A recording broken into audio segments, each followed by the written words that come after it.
ஒரு சிலந்தி தனக்கு வலை கட்ட பர்ஃபெக்ட் இடம் தேடிட்டு இருந்துச்சு. நிறைய பூச்சி ஈமாட்டுற இடமா இருக்கணும்.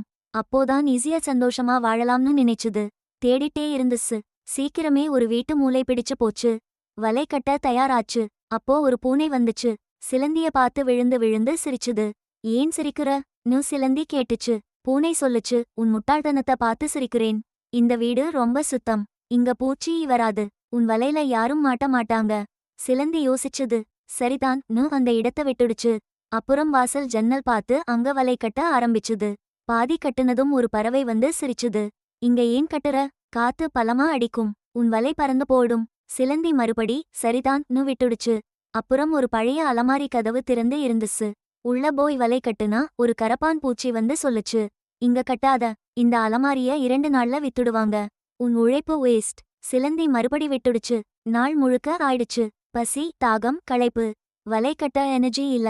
அப்போ ஒரு சின்ன எறும்பு சொல்லுச்சு, காலையில இருந்து பாக்குறேன். யாராவது ஏதாவது சொன்னா நீ நம்பி வேலைய விட்டுடுற. அதான் இப்படி இருக்க. சிலந்திக்கு தப்பு புரிஞ்சுது. மாரல், புதுசா ஏதாவது ஆரம்பிச்சா நெகட்டிவ் ஆளுங்க வருவாங்க. டிஸ்கரேஜ் பண்ணுவாங்க.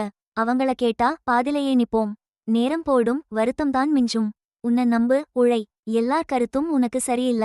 ஸ்ட்ராங் டிசிஷன் தான் சக்சஸ் கீ. வலுவான தசைகள் சிலந்தி வலை.